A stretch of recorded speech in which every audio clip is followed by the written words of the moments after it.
Hello everyone, I am Sandeep, your physics teacher, and today we will study about the center of mass. हम पढ़ रहे हैं आजकल system of particles and rotational motion, और system of particles and rotational motion में जो किसी भी बॉडी को कंसिडर कीजिए तो वो नंबर ऑफ पार्टिकल्स से मिलके बनी है।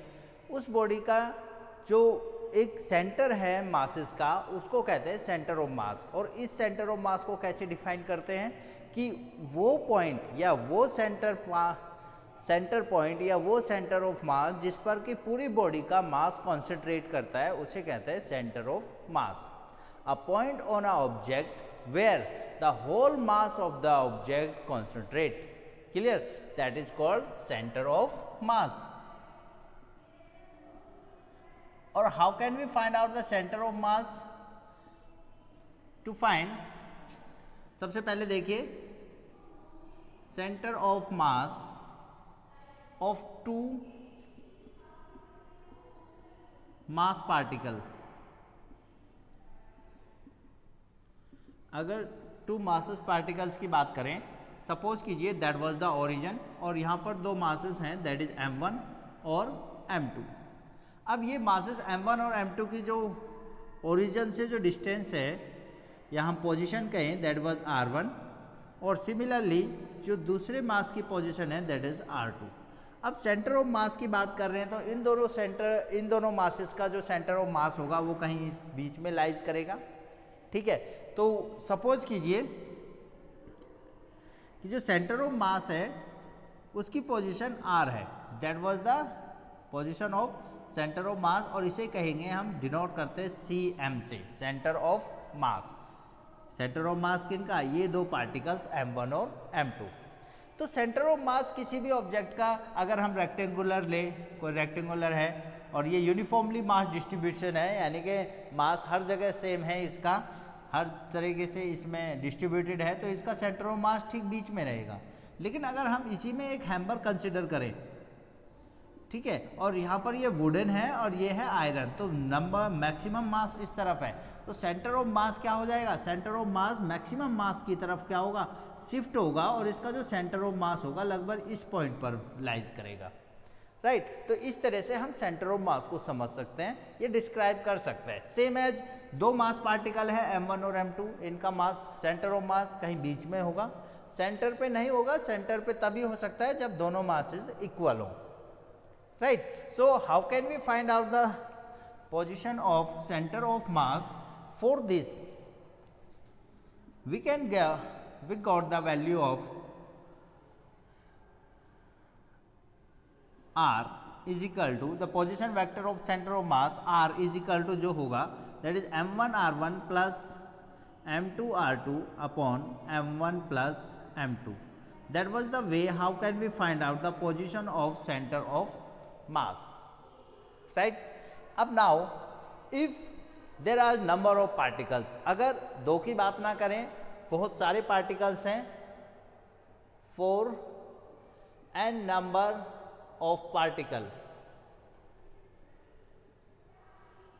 ठीक है, n नंबर ऑफ पार्टिकल्स हैं, सबके मासेस अलग अलग हैं, तो उस केस में जो सेंटर ऑफ मास की पोजीशन होगी that is r is equal to m1 r1 plus m2 r2 plus and so on, that is mn rn, or we can upon m1 plus m2 plus then up to n mn। तो ये इस तरह से हम n number of particles का centre of mass निकाल सकते हैं, या हम लिख सकते हैं that is r is equal to summation of i is equal to 1 to n mi into ri upon summation of I is equal to 1 to n mi। so that was the way how can we find out the center of mass of an object। similarly if we find out the in terms of position vector, so centre of मास इस तरह से find कर सकते हैं, और अगर हमें position vector के through centre of mass find करना है तो पोजीशन वेक्टर किसमें कहते हैं? वो वेक्टर्स जो किसी पार्टिकल या किसी पॉइंट की किसी भी टाइम पर हमें पोजीशन गिव अप करें, ठीक है। सपोज कीजिए ये एक्स वाई कोऑर्डिनेट है, ठीक है, और यहाँ पर नंबर ऑफ पार्टिकल्स हैं that is m1 m2 m3 and dot dot so on that is mn। इस केस में ये इसका पोजीशन वेक्टर r1 है, इसका position vector that is r2 and then that was the mass m3 and the position vector of m3 that is r3, right. और इसी तरह से जो nth पार्टिकल है उसका जो पोजीशन वेक्टर है rn है। तो and centre of mass are lies between them, suppose that was the centre of mass and the position vector of centre of mass is r। जो पोजीशन वेक्टर है centre of mass का r है, तो इस case में जो centre of मास की position होगी that is r is equal to m1 r1 plus m2 vector r2 plus dot dot dot and mn rn up to n terms, and then similarly there is m1 plus m2 plus dot dot and mn. That was the in terms of position vector। और हम इसे position vector में इस तरफ भी ऐसे लिख सकते हैं कि vector r is equal to vector of summation of mi ri और upon that one। तो that was also we can say that it is the also be the vector form of center of mass or the position the center of mass in terms of its position vector। But हम जो follow करते हैं किसी भी object का centre of mass find करने के लिए हम कोऑर्डिनेट सिस्टम को फॉलो करते हैं, और कोऑर्डिनेट सिस्टम से हम इजीली हर मास के अगर कोऑर्डिनेट्स हैं हमारे पास किसी भी एक्स वाई किसी भी प्लेन पर, तो इस तरीके से हमारे लिए सेंटर ऑफ मास फाइंड करना इजी हो जाता है। तो हम न्यूमेरिकल प्रॉब्लम सॉल्व करने के लिए वेक्टर फॉर्म या फिर पोजीशन वेक्टर्स के अलावा हम यूज़ करते हैं कोऑर्डिनेट सिस्टम। तो centre of mass in terms of coordinate system,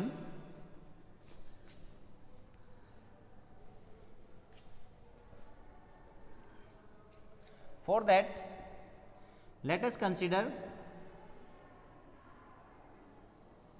a plane xy plane, and there is a number of particles on xy plane that is m1 m2 m3 and so on, that is mn। और इनके जो coordinate हैं that is x1 y1 that is x2 y2 x3 y3 and similarly that was the xn yn।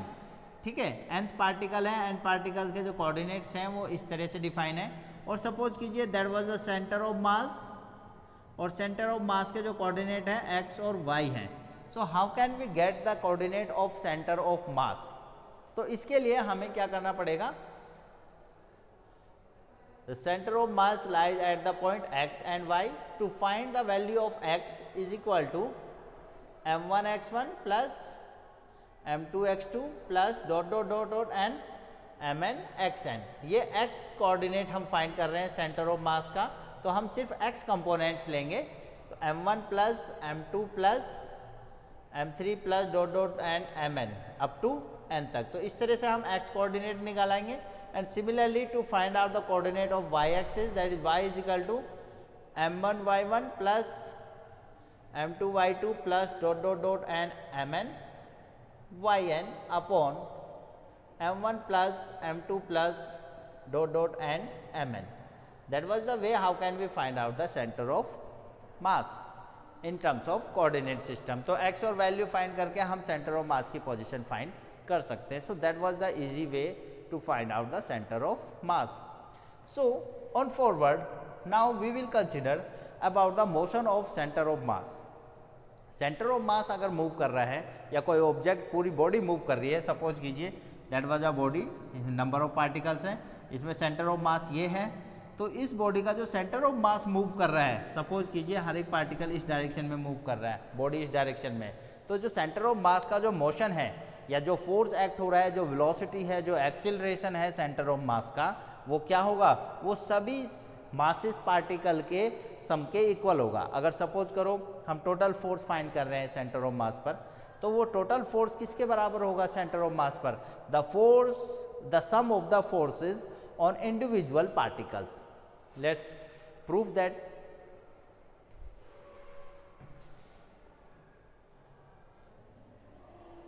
Let us consider we have the n system of particles of center of the position of center of mass of n system particles, that was m1 r1 plus m2 r2 plus dot dot dot dot mn rn in vector form. We will take it in the vector form upon m1 plus m2 plus dot dot dot and mn, where m1 m2 and m3, where m1 plus m2 plus and mn is equal to capital M, यानी कि total mass, ठीक है, या हम कहें mass of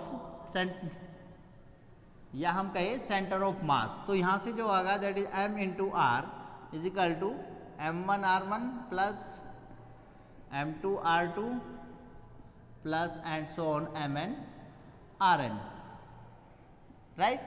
So that was the equation. Now we will get, now if we differentiate both side with respect to t, हम time के respect में अगर डिफ्रेंशिएट करें, so m into d r upon d t is equal to m1 into mass. m1 constant है time के respect में, तो m1 का डिफ्रेंशिएशन नहीं होगा, तो d r one upon d t plus m2 into d r three upon d t और plus so on up to n terms mn into d r one r n upon dt. We know that the velocity of an particle is equal to होता है rate of change of displacement, right? या rate of change of position vector is called its velocity. तो यहाँ पर हो जाएगा that is m into capital V यानी कि mass of velocity of the center of mass is equal to similarly m1 into v1, जहाँ पर v1 है m1 पार्टिकल की velocity is equal to m2 into v2 sorry plus. Similarly इस तरह से हम हर एक पार्टिकल की वेलोसिटी को सम कर सकते हैं, तो m1 into vn and mass into velocity, इसे क्या कहते हैं, that is called momentum denoted by p. तो ये है सेंटर ऑफ मास. तो सेंटर ऑफ मास का जो मोमेंटम है यानी कि P इज इक्वल टू किसके इक्वल होगा, the sum of the momentum of each of the particles. Clear? तो ये हम यहाँ पे निकाल रहे हैं sum of the momentum of each of the particle is equal to the total momentum of centre of mass. और इफ वी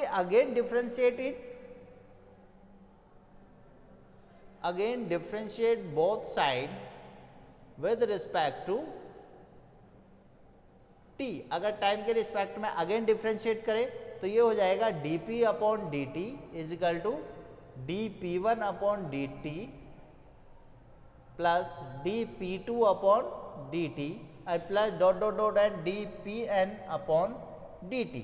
अब change in momentum with time according to second law of motion, Newton's second law क्या कहता है कि जो force है वो किसके बराबर होता है, change in momentum with time के बराबर होता है.